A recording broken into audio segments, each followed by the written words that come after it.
Hello students, इस video में आज हम लोग स्टडी कर रहे हैं 7th class history chapter 4 the Mughal empire.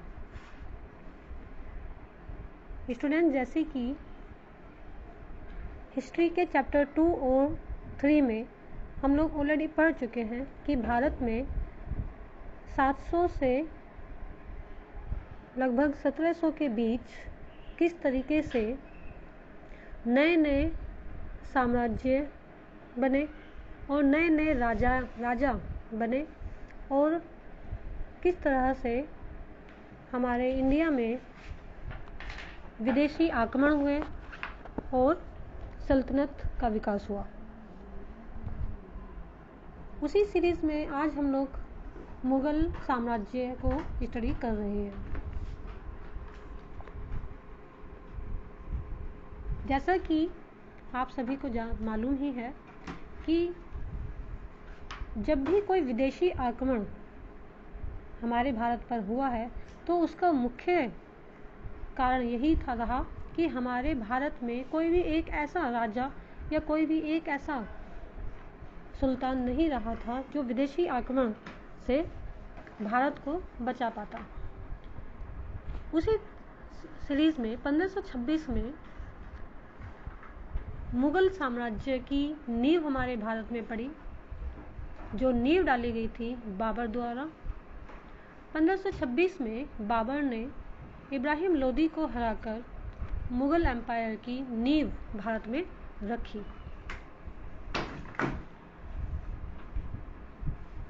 सबसे पहले क्वेश्चन आता है, who were the Mughals? Mughals कौन थे? जो मुगल थे उनके जो वंशज थे वो माता और पिता दोनों ही तरफ से मजबूत वंशज थे, या हम ये कह सकते हैं कि वो महान वंशजों के ओर से थे। जैसा कि यहाँ लिखा हुआ है सेकेंड लाइन में आप देख सकते हैं, from their mother side they were descendants of Genghis Khan. जो उनकी माता थी वो चंगेज खान डायनेस्टी से थी, जो मंगोल रूलर थे चाइना और सेंट्रल एशिया। जबकि जो उनके पिता थे वो थे तिमूर वंश से, जो ईरान, इराक और पजन टाइम में टर्की के शासक रहे थे। दोनों ही डायनेस्टीज अपने आप में बहुत स्ट्रॉन्ग थी, पावरफुल थी। तो नेचुरल है कि जो मुगल एम्परर्स थे दोनों ओर से उन्हें काफ़ी कुछ सीखने के लिए मिला होगा। यहाँ एक पेंटिंग को डिस्क्राइब किया गया है जिसको मिनिएचर पेंटिंग, यहाँ फर्स्ट वर्ड ये दिया हुआ है, a miniature painting. Miniature painting का मतलब होता है एक छोटी पेंटिंग लेकिन वह बहुत कुछ डिस्क्राइब कर रही हो।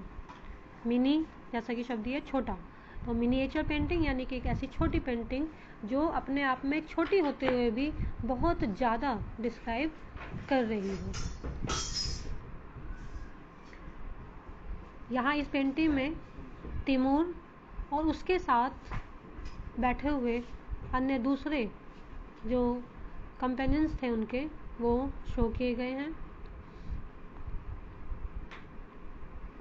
इसके आगे अब हम चलते हैं मुगल मिलिट्री कैंपेन्स। जो बाबर था, जैसे कि मैंने आपको बताया, 1526 में उन्होंने भारत पर पहला आक्रमण किया और इब्राहिम लोदी को उन्होंने हराकर दिल्ली पर कब्जा हासिल कर लिया। धीरे धीरे बाबर का जो साम्राज्य था वो बढ़ता हुआ चला गया और बाबर के बाद उनका बेटा हुमायूं गद्दी पर बैठा। लेकिन हुमायूं इतना कैपेबल नहीं था जितना बाबर था, और वो गद्दी को ज़्यादा दिन तक संभाल कर नहीं रख सका और शेर शाह सूरी के हाथों हार गया और उसको वापस जाना पड़ा। लेकिन 1555 में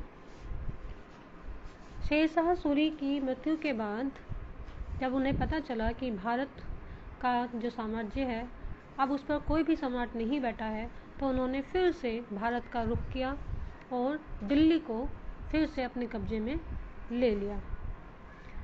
कुछ ही समय के पश्चात उनकी मृत्यु हो गई। इसके बाद हुमायूं का बेटा अकबर 13 साल की उम्र में ही सम्राट बनाया गया। अकबर अपने आप में बहुत ही एम्बिशियस राजा था, महत्वाकांक्षी था, और उसने भारत के दिल्ली के साथ साथ कई सारे क्षेत्रों पर कब्जा जमाया, जिसमें गुजरात, बिहार, बंगाल आदि थे। इस तरह से अकबर ने भारत के बहुत सारे क्षेत्रों पर अपना कब्जा जमा लिया। मुगल साम्राज्य में एक इम्पोर्टेंट बात यह भी थी कि मुगल साम्राज्य की नीति में एक नीति थी, जो भी शासक अपनी मर्जी से मुगल साम्राज्य को स्वीकार कर लेता था वो उस पर आक्रमण नहीं करता था।